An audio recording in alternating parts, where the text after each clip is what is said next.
So, this news video, bit of mix of everything. First up, as you know, Fully Charged Live just happened. That was awesome. It was very well received. Lots and lots and lots of new models available for Australians to buy, which is fantastic news. More on that coming soon. But more importantly, I can only be there on Saturday because we are moving. We have 5 days to go and we don't have a home.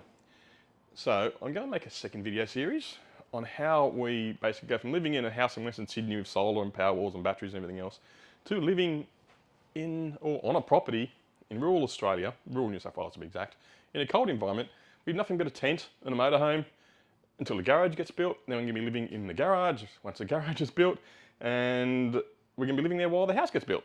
And we're going to basically do a video on how we go through that process and also how we get solar installed, battery. We're going to be 100% off grid. We're going to have 2 EVs and we're going to have electric farm equipment. So follow along for that one. But now back to the usual studio for the news. Back in the usual studio. It's been some interesting news actually, especially since Fully Charged Live. As if you went there, you would have seen a lot, and I mean a lot, of Chinese manufacturers there, which was fantastic to see. So many more options available for Australian EV buyers in the very near future, which is great. Which leads me on to the first story. Now I'm sure you saw the XPeng stand there. If you didn't, XPeng was there with quite a large number of models. One that was really interesting I saw was the Mona M03. Now, the reason this is interesting, it's not the best looking car, it doesn't have the most features, it's actually reasonably small, it's not your typical big sedan or an SUV. From certain quarters, it looks like almost like a Porsche type sort of shape to it, but not quite. But what is important is based on the price in China, it's only 16,000 USD. Now, the Australian dollar conversion rate isn't the best, it could be better. It's like, I think 62 cents, I think at the moment, which means based on that price, if it comes here at the same money, same conversion, and they don't put any Australia taxes, that sort of stuff on it, it'd be about a $25,000 car, I think, which will make it by far the cheapest EV available in Australia. Well, not by far, by about $4,000. Because at the moment, it is the the BYD Dolphin, I think, is currently the cheapest at $29,990 available. If you do some deals with your dealer, you know, you might get some free floor mats, you might get a free seat waterproofing if you like using your seats as a toilet or something, or you got kids. There's also the P7 Plus, which is like a big luxury saloon. Nice aerodynamic shape, almost looks like a bit like the Kia EV6 with that sort of very swoopy aerodynamic sort of, you know, aerodynamics don't change unfortunately, so yeah, if working with aerodynamics, that's the shape you get. They're basically touting them as Tesla Model 3 rivals, but they have been a massive hit in China apparently, with approximately 50,000 sales of the M03 in just the first month. Massive numbers, 50,000 sold in the first month alone.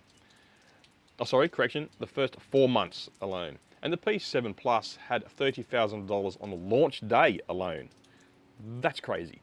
That should scare Tesla buyers. Or, sorry, that should scare Tesla because, as we know, Tesla sales have been tanking recently.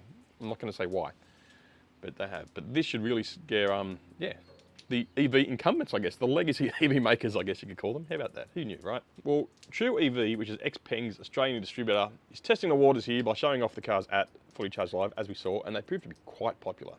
And he's also coming to the Melbourne Motor Show in April. So if you're in Melbourne, or you're heading down that way, or you want to go see it, get down there. Melbourne Motor Show in April this year. What really makes the M03 really interesting is the specs.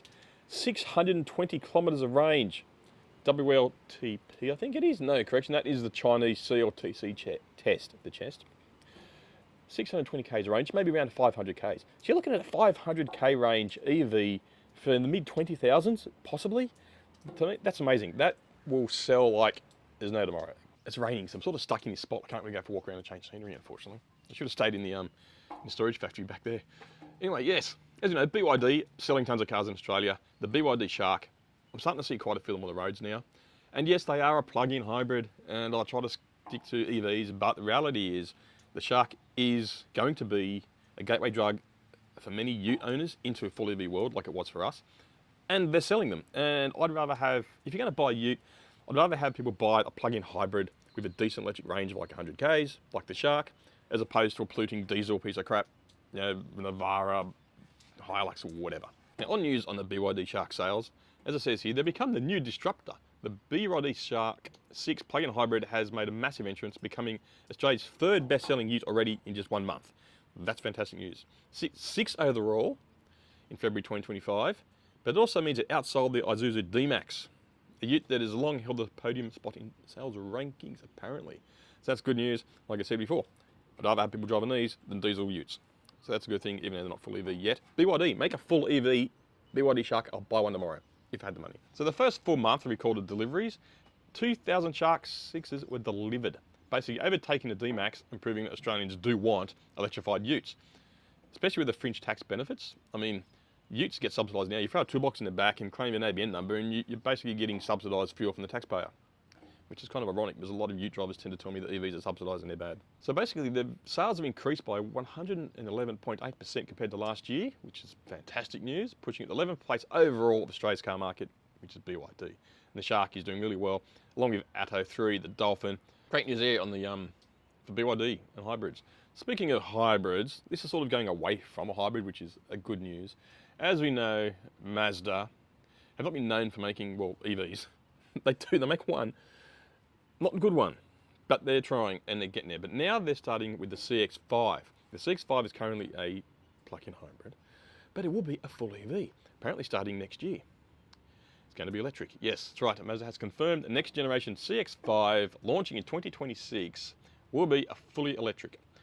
Of course, it's going to be beside the plug-in hybrid options, which to me means it's going to be built on a petrol car platform, essentially, which means it's not going to be a petrol car really well, and it's not going to be doing EV really well, but it's a start. Of all the Japanese manufacturers, at least they're giving it a go.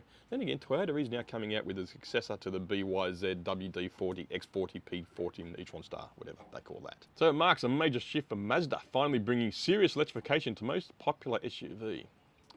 Well, if it's CX-5 is their most popular SUV, then the plug-in hybrid version of that, or the EV version, that should sell really, really well. We can only hope. That's pretty much it for news now, apart from our news personally about personal situation and where we're moving to, and the Everything Electric show, which was fantastic. I really really wanted to spend more time there, but I just couldn't. There's too much stuff to do at home. But next year, I hope to get there for 3 days and catch up with everybody, and should be a super awesome event. Maybe, just maybe, I'll see if I can get to the Melbourne show. But yeah, if you didn't get to the Sydney show, get to the Melbourne show. Check out the models from Asia and China. They're really hitting it out of the ballpark. Especially, I think it's the EO7, I think they call it. One that's a hybrid sedan, ute, SUV, everything. It is like, I just call it the yes car. What class of car is it? Yes.